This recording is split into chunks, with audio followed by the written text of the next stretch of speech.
अरे बघताय काय, तोफाना बत्ती द्या, काढा आवाज, दणाणून उठू द्या, वारणा खोर धडे बसू द्यात पार पन्हाळ्याला, 12 नगारे एकत्र वाजू द्यात, काही काही शिल्लक ठेवू नका.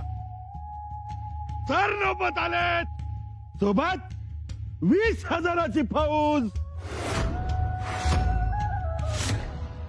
आता कारवाई झाली की 4 चिमटी तपकीर एकदम उडणार. अहो सरनोबत आलेत, कारवाई सुरूच झाली.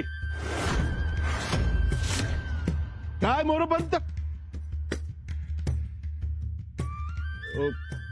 हो म्हणजे सर नौबत, रायगडाच्या आदेशाला जागून आलात, मी निर्धास्त झालो. चला ठोका वेड्या, करा कैद.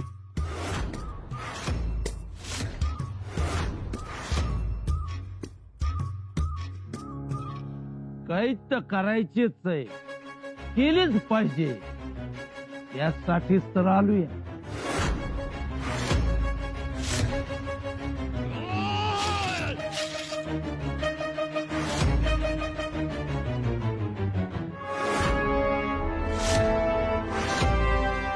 ए पिलांनो, माग हकनाक जीवाला मुकाल. जीव जाईल धन्यासाठी, पण माग हटणार नाही. पण इथं तर इमानदार माणसांची चखांदळ दिसतीय. शेपटाचे गोंड हलताना दिसतातच की. मामासाहेब, हे जे काही बोलतायत त्याला तुमची संमती आहे? समजा कारभार संमतीनच चाललाय, त्यामुळे तुम्हाला काय समजायचं ते समजा.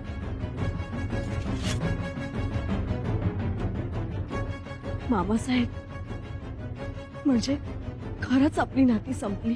नात्याच्या नावानं कालच आंघोळ केली, आता त्याची आठवण बी काढू नका. आणि त्यामुळं मला पाझर फुटल असं बी समजू नका. तुम्हाला पाझर फुटावा म्हणून मामासाहेब बोललो असं मुळीच नाही.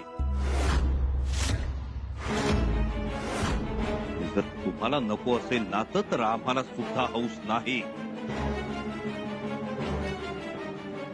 आता कस मुद्द्याचं बोलला. आणखी एक गोष्ट, 20,000ची फौज घेऊन आला आहात म्हणून असं बोलतोय असं सुद्धा समजू नका. उद्या 40,000 फौज घेऊन आलात ना तरी त्या फौजेला कोंडून मारण्याची धमक या शंभूराजात आहे, हे सुद्धा लक्षात ठेवा. सरनौबत आणि 2 हात करायची तयारी आम्ही सुद्धा ठेवलीये. ज्या क्षणी तुम्ही आम्हाला हात लावाल त्या क्षणी या पन्हाळ्याच्या तटाबुर्जात दडून बसलेला मावळा हर हर महादेव करतच उठेल, रणकंदन करेल आणि लाल भडक रक्ताचा ओघळ जेव्हा पंचगंगेला जाऊन मिळेल तेव्हाच तो थांबेल. म्हणजे हे काय सरनोबतांना खुले आव्हान समजायचं की काय? असू द्या, मी बी त्याचीच वाट बघतोय. उलट माझ्याकडनंच शंभूराजासनी सलामी दिली गेली पाहिजे. अरे बघतोय काय, आणा त्याला.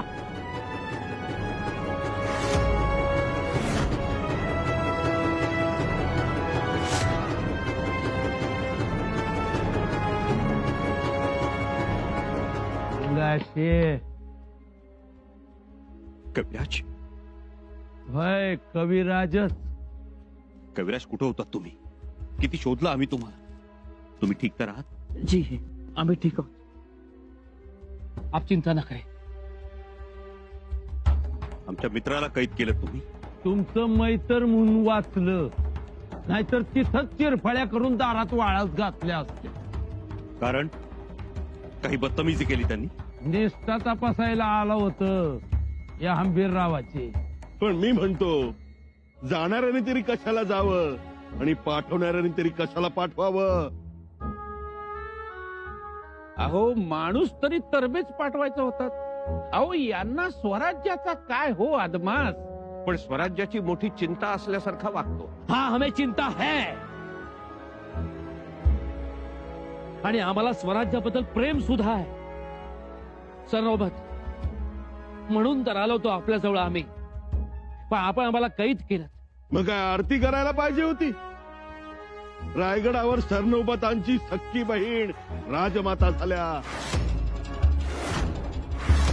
सख्खा भाचा सिंहासनावर बसला, राजा झाला. मग ते कोणाची बाजू घेणार? हं? आणि आता केवढ्याच पडलं हे. आली ना अटकेची वेळ. आली म्हणजे बघा, सरनौबत निघाले.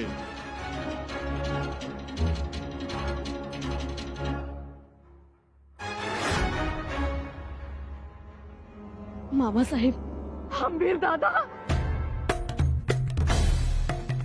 कर्तव्याच्या आड नाती गोती आणायचे नाहीत. हा स्वराज्याचा दंडक. पहिलं स्वराज्य हित, आधी लगीन कोंडाण्याचं, मग रायवत. आम्ही त्याच विचारांचं पायी. सरनौबत, आता बोलण्यात वेळ दौडू नका. आदेशाची अंमलबजावणी करा.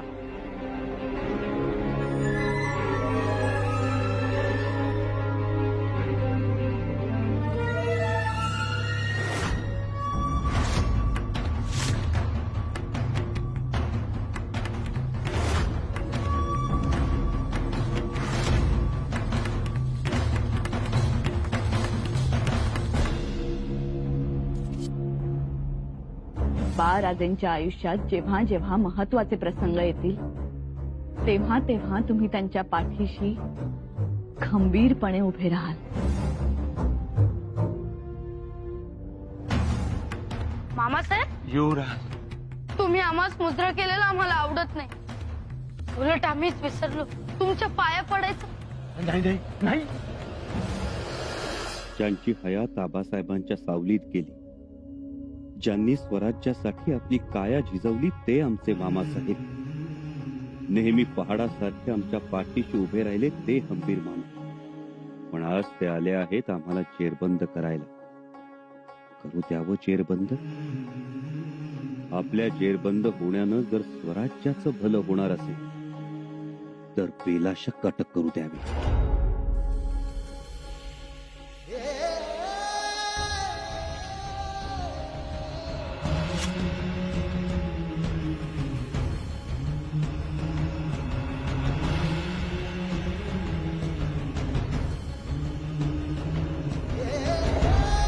तलवार खाली घेतलीत.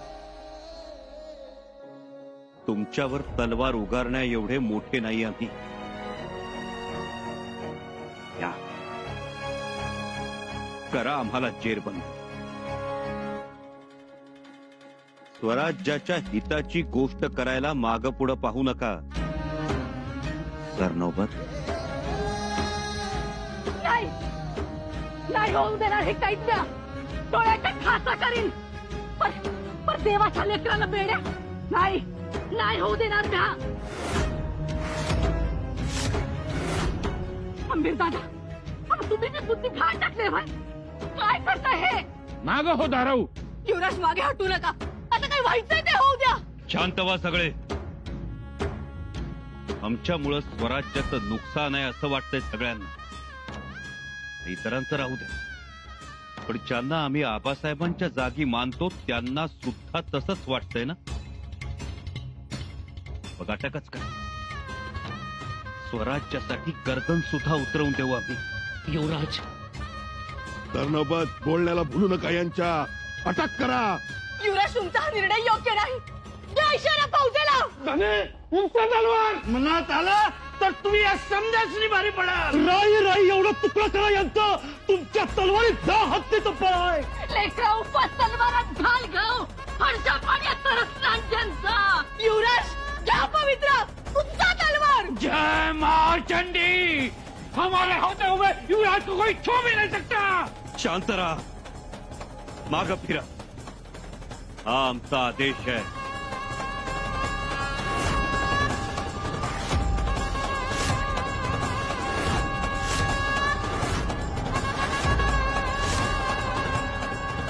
खंबीरराव, वेळ दौडू नका. अटक करा. चला र, अटक.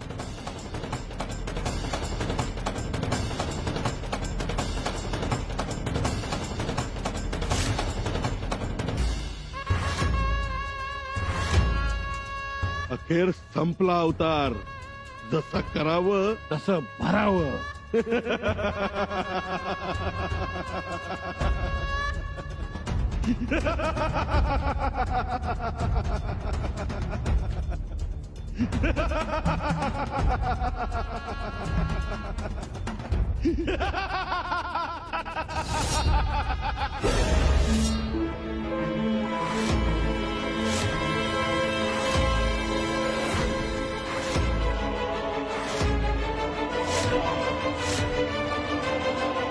सरनोबत, अटक करा रे यांना.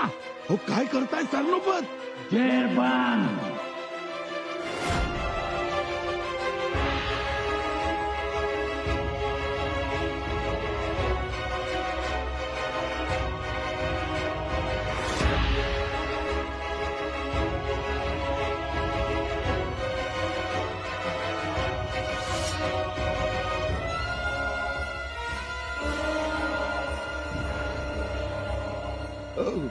अभिराव, हो शंभूराजे तिकडे.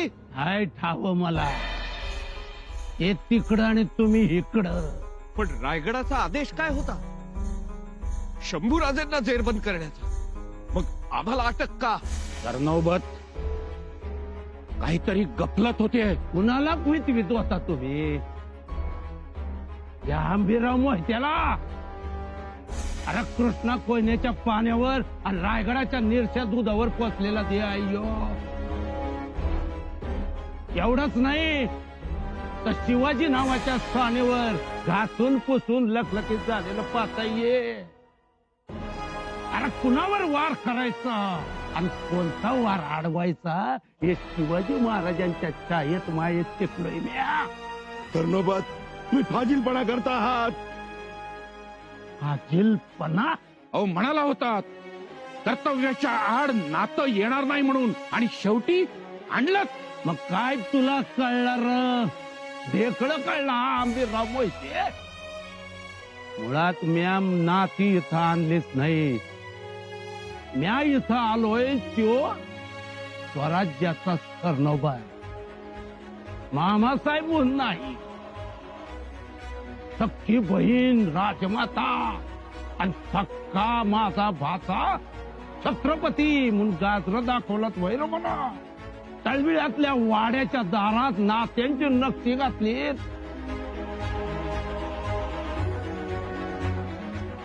काय व अनाजी पण रामाचं सुभेदार म्हणजे गोड बोलून फसवलं. अरे तुम्हाला गाफील ठेवायचं होतं मला. कधी मी कावाच होता यो. कवी कलशांना मी कैद केलं ते त्यांच्या सुरक्षेसाठी. नाहीतर तुम्ही लोकांनी त्यांचा जीव घेतला. त्यांना आबदार मला पन्हाळ्यावर आणायचं होतं, आणला.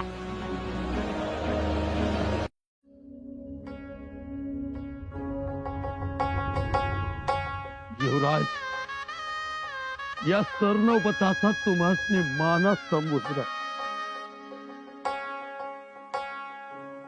या स्वराज्याचा राजा धर्मानं आणि कर्मानं तुम्ही. माझं इमान सदैव तुमच्या पायाशी. सरनोबत नाही, सरनोबत नाही. सरनोबताचं काम सोपलं. आता मामासाहेब. मामासाहेब,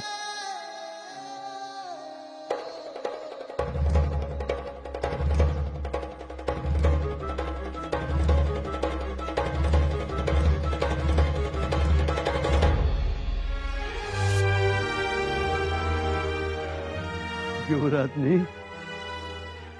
तुम्हाला खरं वाटलं होय? जी मामासाहेब. पण आम्हाला नाही वाटलं. तुमच्या डोळ्यात उसळणारा शिवविचार आम्हाला दिसला होता,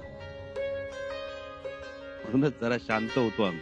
दगाबाज हंबीरराव, बाहेर आमची फौज उभी आहे हे ध्यानात असू द्या. तुमची नाही, स्वराज्याची फौज आहे. धोकेबाज हंबीरराव, मी खामोश.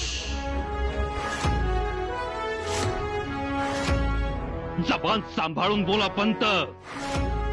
काय बोलता आहात आणि कुणा समोर बोलता आहात याचं भान ठेवा.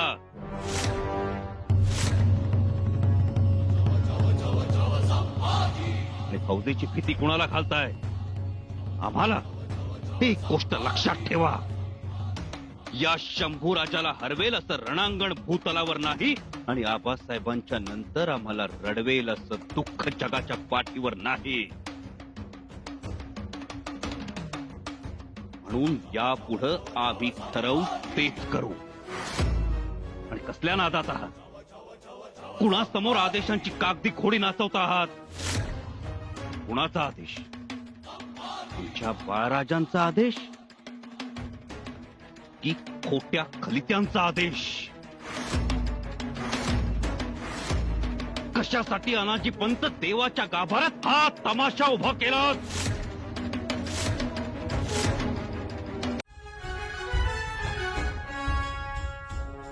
कशाला हे सोंगाडे, हे सुरते घेऊन पळताय? काय मिळणार आहे तुम्हाला? आबासाहेब गेले म्हणून आमचं सांत्वन करायचं सोडाच, उलट आम्हाला कैद करायला आलात, आमच्या मुसक्या आवळायला आलात. कशी कशी काय एवढी हिंमत होते तुमची? आमची पंत, का एवढा तिरस्कार करता तुम्ही आमचा? का शिवपुत्र असूनही आम्ही नको आहोत तुम्हाला? अहो, आमचा एक गुन्हा सिद्ध करून दाखवा. मला राग असून आम्ही स्वतः निघून जाऊ, पण गुन्हा सिद्ध झाला नाही तर तुमचं काय करावं? बोला अनाजी पंत सुरनीस. पदसिद्ध युवराजा विरोधात कटकारस्थान करणं हा मोठा गुन्हा, राजद्रोह. आणि आम्ही तुम्हाला नको असू. या मोरोपंत पेशव्यांना हवे आहोत, बाळाजी अवधी चिटणीसांना हवे आहोत, मोरेश्वर पंडितरावांना हवे आहोत, जनार्दन पंतांना, दत्ताजी पंतांना, जमदग्न गोत्री बाकरे शास्त्रींना, निळकंठ पंतांना, प्रल्हाद निराजी पंतांना, सगळ्यांना हवे आहोत. पण तुम्ही त्यांच्या मनात आमच्याविषयी तिरस्कार भरताय. अनाजी पंत, तुम्ही तुमच्या वैयक्तिक मानपानासाठी, स्वतःच्या महत्वाकांक्षेसाठी चांगल्या माणसांना अडचणीत आणताय.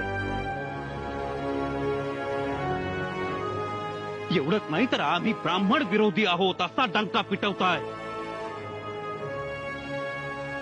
बोला अनाजी पंत, एखादी तरी गोष्ट आम्ही विरोधात केलीये का? उलट पक्षपातीपणा करायचा नाही, भेदभाव करायचा नाही, ही आबासाहेबांची शिकवण आम्हाला. म्हणून हा रायप्पा महार, चोत्याजी मराठा, बहिर्जी काका रामोशी, जीवा महाले न्हावी, रामजी महादेव कोळी, दत्ता रंगारी, सोनबा लोणारी, मायनाक भंडारी, राम माळी, संपत साळी, नाना शिंपी, दादा लोहार, मुरा लमाण, तटवा मांग, हनुमंत गोसावी, नालबंद, घडशी, चांभार, गारुडी, देशमुख, पाटील, किती अलुतेदार, किती बलुतेदार.